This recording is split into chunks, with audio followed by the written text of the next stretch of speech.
Bien, le sophrologue s'intéresse au corps des gens. Dans l'entreprise, la plupart du temps, on s'intéresse aux gens dans leur métier, c'est-à-dire dans leur fonction, et c'est bien légitime.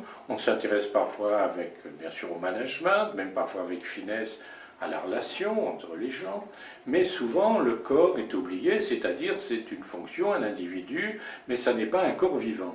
Or, ce corps vivant est très important puisque la personne au travail arrive bien avec son corps, sinon bien sûr on ne la verrait pas, et ce corps est un corps qui peut être fatigué, qui peut avoir des émotions, qui peut être en tension, qui peut avoir du mal à s'approprier un environnement avec un outil de travail. Donc là, nous, on va apporter un monde très différent du psychologue ou même des gens qui réfléchissent au management en général. Cette approche corporelle, on y est parfaitement à l'aise et je pense qu'elle a une place majeure à côté, bien sûr, des autres acteurs de l'entreprise.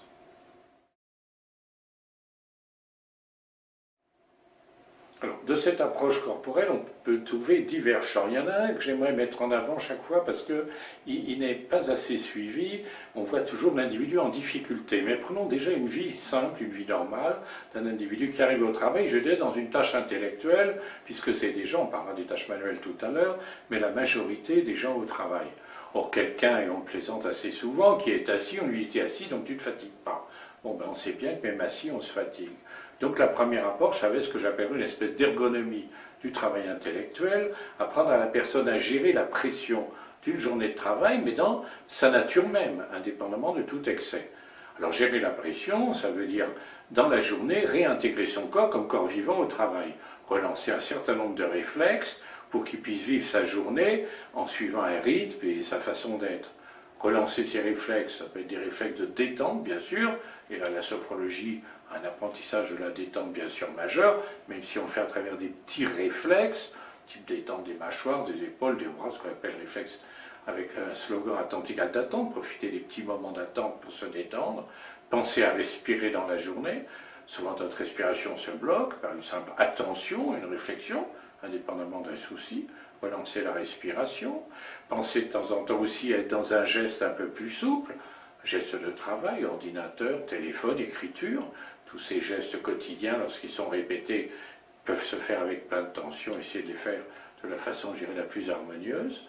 Réintroduire des pauses, et ça le sophrologue serait bien, puisque une sophronisation, c'est évidemment une pause à l'intérieur d'un temps, un temps d'arrêt où il se ressent. Alors la pause tiendra bien sûr compte de l'entreprise.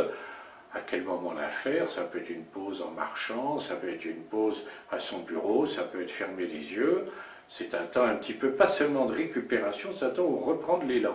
Je me bats beaucoup pour la pause dans l'entreprise, c'est pas qu'un temps d'arrêt, c'est un temps où après on va retourner au travail avec envie de le reprendre et réintroduire des petits réflexes de temps en temps, même si ça fait sourire, sommeil au travail. Et là, bien sûr, les gens se rappellent qu'en Chine, le xiu-xiu est une sieste quasiment obligatoire, que beaucoup de pays intègrent le repos à l'intérieur du temps de travail. Donc, premièrement, gérer une journée banale, une journée simple. Alors après, à partir du corps, on peut aller dans un monde plus ergonomique, et ce sera le travail manuel ou le travail fatigant, le geste répétitif. Là, le sophrologue est tout à fait compétent pour permettre à une personne, dans une répétition de geste, de le faire dans son économie. Éviter toutes les tensions inutiles, se mettre dans une bonne position de départ, avoir une gestuelle. On va trouver là des caristes, on va trouver là des caissières, on va trouver là des gens qui font des ménagements, toutes sortes de gens dans une gestuelle courante. Et n'oublions pas là que dans cette gestuelle-là aussi, on est très utile sur le plan de la sécurité. La plupart des problèmes de danger viennent bien sûr de rythme de travail, j'en dirai un mot tout à l'heure, mais aussi d'une fatigue dans le corps qui fait que l'aisance, la tension va faire défaut. Et quand on connaît le nombre des accidents de travail, on est très utile sur le plan de la sécurité, qui est vraiment un rapport du corps à l'environnement.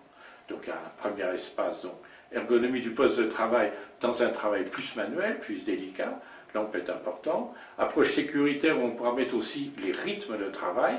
Le sophrologue apprend à récupérer pour des gens qui travaillent de nuit, par exemple, le travail posté, tous les travaux, la conduite automobile, voilà, savoir à un moment donné repérer son rythme, faire face à ça, et à travers des exercices très simples, assez courts, qui sont plus des réflexes sophrologiques que des grands exercices, mais qui sont nourris à l'esprit qui nous anime, proposer aux gens des petits temps d'arrêt qui leur permettent de récupérer.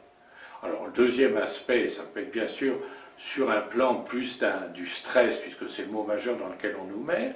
Le stress, c'est l'adaptation au monde, donc c'est se trouver à l'aise avec un environnement de gens, bien sûr, mais aussi environnement de lieux. Ça va pousser, bien sûr, à essayer de réfléchir un peu, par exemple, sur l'environnement sensoriel des gens. Comment est mon bureau? Est-ce qu'il me ressource? Est-ce qu'il me nourrit? Les objets qui m'environnent, la façon dont je peux bouger, la dynamique gestuelle que j'ai. Quand je reçois quelqu'un aussi, on peut mettre communication, les distances, les mouvements, les gestuels. Là, je pense qu'on a des choses très intéressantes à apporter sur le plan d'une communication avec soi, d'une communication aussi avec les autres. Ça peut être aussi, c'est un sujet peut-être qui m'intéresse un peu plus maintenant, les processus de pensée, comment varier sa pensée. On est dans un monde tout de même relativement monotone, il n'y a pas de grandes découvertes sociales, il y a des découvertes économiques intéressantes, mais comment gérer autrement son management, comment penser un dossier, comment voir l'avenir de son entreprise. Eh bien, la pensée et le corps sont liés. Là, on peut, à travers ce que j'appellerais l'univers sensoriel de la pensée, se rendre compte qu'on ne pense pas pareil debout, assis ou couché. Ça va donner des comportements avec un collaborateur. À certaines réunions, choisir les lieux, voir l'environnement physique qui va permettre un type d'expression pour les gens. Bien sûr, quand je propose des réunions dans le noir, on m'écoute rarement, mais malgré tout, parfois même dans le noir, on dit des choses qu'on n'aurait pas dit de face en pleine lumière. Donc voilà, tout cet environnement sensoriel qui va de sa voiture à son bureau, voilà, ça peut être très important. Dedans d'ailleurs, il y a aussi ce que j'appellerais déphasé. Et ça a des grands problèmes à l'heure actuelle pour les gens, notamment beaucoup de jeunes, c'est de rentrer chez eux le soir et d'oublier le travail. Je pense que toute sophronisation, c'est un temps qui, comme on dirait de temps en temps, si on fait une comparaison à la poésie, un temps vertical qui s'oppose, on dit, au temps horizontal. C'est un temps où tout d'un coup la vie peut s'arrêter et tout la déphaser, c'est ça. C'est tout d'un coup changer de phase et faire un temps d'arrêt et repartir autrement dans le rythme de la vie. Et beaucoup d'individus, quand ils rentrent le soir chez eux, ont du mal à oublier le travail, à déphaser. Leur tour à la maison va être relativement difficile. Les liens avec la compagne, le compagnon, les enfants peuvent poser aussi quelques problèmes. Bien, savoir utiliser son trajet, on trouve là aussi une thématique des pauses dont on disait un mot tout à l'heure, mais pause sur le changement de rythme. La sophronisation, qu'est-ce que c'est? C'est justement un changement de rythme, un changement de rapport à soi, un changement de rapport au temps.